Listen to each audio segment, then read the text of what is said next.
नमस्कार दोस्तों, जय हिंद। मैं जसबीर सिंह। दोस्तों, कल मैंने एक वीडियो डाला था उत्तर भारतीयों के समर्थन में और जो मनसे वाले लोग कर रहे हैं उसके ऊपर डाला था। तो सबसे पहली बात कि मैं कभी ये अभिप्राय नहीं रखता हूँ कि मैं किसी को भी बांटूँ, न धर्म के ऊपर, न भाषा के ऊपर, न जात के ऊपर। लेकिन मैं बहुत कुपित था कि जो लोग उत्तर भारतीयों के लिए खड़े रहते हैं, उत्तर भारतीयों के लिए आवाज़ उठाते हैं, ऐसे नेताओं के ऊपर थोड़ा-सा मैं कुपित था, जिसकी वजह से मैंने कल थोड़े से कड़े शब्दों में उन लोगों की निंदा की मैंने।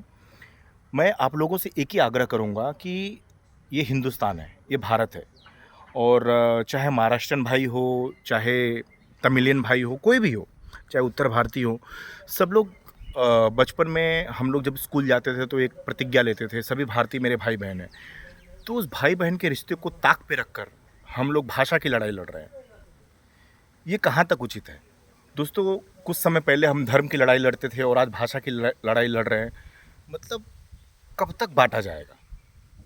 ये कहते हैं ना कि इंसान ने मंदिर भी बाँटा, मस्जिद भी बाँटा, गिरजाघर भी बाँटा, गुरुद्वारा भी बाँटा और मुझे याद नहीं आ रहा वो पद्यांश जिसमें लिखा है कि हमसे तो अच्छी जात परिंदों की, कभी मंदिर पे जा बैठे, कभी मस्जिद पे जा बैठे। लेकिन ये सबसे परे हटकर आज हम एक भाषा की लड़ाई लड़ रहे हैं। ठीक है, आप अपनी अस्मिता की लड़ाई लड़ रहे हो, लेकिन आपकी अस्मिता को कहीं पे कोई ठेस नहीं पहुंच रहा है। मैं बहुत सारे महाराष्ट्रियन मित्र हैं मेरे, कुछ मनसे में भी हैं, कुछ शिवसेना में हैं, कुछ भारतीय जनता पार्टी में हैं, कुछ कांग्रेस में हैं। लेकिन ये जो कृत्य होता है, लोगों को मारा जाता है भाषा के ऊपर, भाषा के विवाद जो चल रही है उस पे मारा जाता है, तो उन लोग भी ये बोलते हैं कि नहीं, ये जो भी है गलत हो रहा है, ये सब राजकारण है। मेरा एक मित्र है, मैं उससे बोला कि काय भाऊ काय चाललं है महाराष्ट्रात? बोलता है काय नाही भाऊ, राजकारण आहे. राजकारण म्हणजे समजलं का तुमचं काय है कि ये जो विधानसभा और सांसदी का जो इलेक्शन था, उसके अंदर आप लोगों ने देखा होगा कि ये 1% भी वोट बटोर नहीं पाए और आज ये भाषा के नाम पे अभी इन लोग सोच रहे हैं नगर पालिका में हमारी सीट आएगी। और मैं इन लोगों से भी निवेदन करूंगा कि भैया, मैं पहले भी एक वीडियो बनाया था, आपको भी आज वापस से ये कर रहा हूँ, बता रहा हूँ कि जिस तरीके से हम लोगों को मारते हैं, पीटते हैं, अगर यही वीडियो उनके माता पिता तक या उनके बच्चों तक, उनकी पत्नियों तक पहुँचे तो उनके ऊपर क्या बीतती होगी। मैं इस चीज़ की कल्पना करता हूँ तो मैं शिहर उठता हूँ कि अगर कोई व्यक्ति ये सोचे, कोई बच्चा ये सोचे कि मेरा बाप जो मेरा हीरो है वो मार खा रहा है, एक पत्नी जो अपना सर्वस्व निछावर करती है अपने पति के ऊपर, वो भी देखे कि हाँ, मेरा पति मार खा रहा है, ये शोभा देता है क्या आप लोगों को? दोस्तों, मैं एक चीज बोलूंगा कि आप संगठित होइए, कहीं पे भी गलत हो उसका प्रतिकार कीजिए। गलत किसी भी जगह पे हो गलत। जैसे अभी मैंने एक व्यक्ति है उत्तर प्रदेश में, जो उसने ये वक्तव्य दिया था कुछ समय पहले, 2-4 दिन पहले लगभग, कि 5 तारीख को जो भी यहाँ पे अयोध्या में आएगा उसको सरयू में डुबो के मार देंगे। अरे तुम्हारे बाप का अयोध्या है क्या कि तुम किसी को सरयू में डुबा के मार दोगे? मैं योगी जी से निवेदन करूंगा, या अगर वहाँ की सरकार तक मेरा वीडियो पहुँचता है तो मैं उन तक निवेदन करूंगा कि आप उस व्यक्ति के ऊपर कड़ी से कड़ी कठोरतम कार्रवाई कीजिए। मैं आप लोगों से एक निवेदन ज़रूर करूंगा कि देखिए, कहीं पे भी गलत हो रहा है उसका प्रतिकार कीजिए। सत्य को सत्य करना और गलत को गलत करना आप सीखिए, आप उसके लिए स्टैंड लीजिए।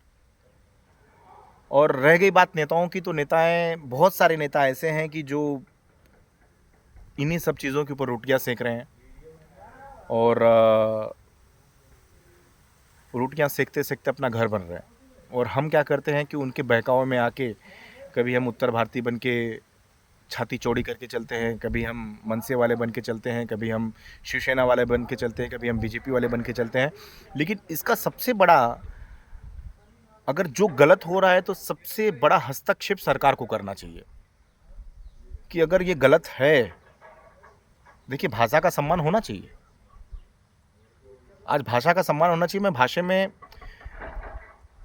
अगर मैं आपकी भाषा को गाली दूं तो वो गलत है, लेकिन अगर मैं अपने भाषा में आपकी भाषा को सम्मान देता हूं तो सम्माननीय होना चाहिए।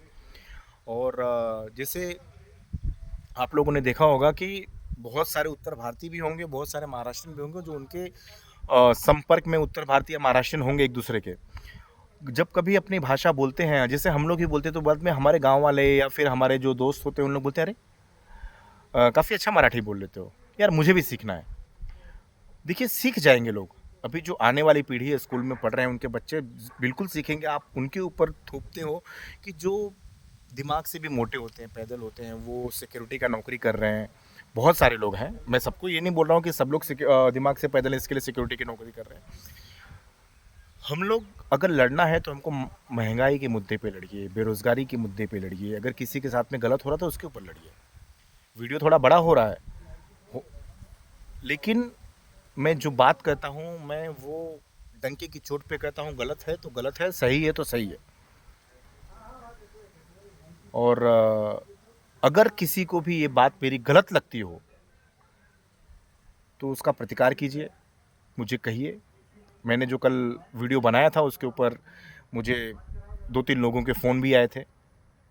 मैं एक बात और अवश्य कहूँगा कि मैंने कल ये बोला था कि विक्रम सिंह जी ने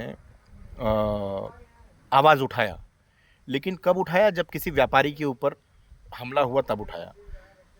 देखिए, मैं सराहना करूँगा उनका भी, श्री नरेंद्र मेहता जी का भी, कि कम से कम इन्होंने आवाज़ तो उठाई।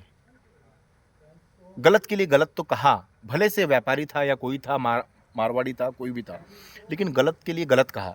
मैं ऐसे बहुत सारे महाराष्ट्रियन मित्रों को जानता हूँ कि जो जिन लोगों को ये चीज़ें गलत लग रही है लेकिन फिर भी वो आवाज़ नहीं उठाते हैं। देखिए दोस्तों, आवाज़ उठाना सीखिए, गलत को गलत बोलना सीखिए। अगर मेरी भाषा में भी अगर कोई त्रुटि हुई होगी तो उसे क्षमा कीजिएगा। आप लोगों से निवेदन चाहता हूँ। जय हिंद, जय महाराष्ट्र, जय भारत।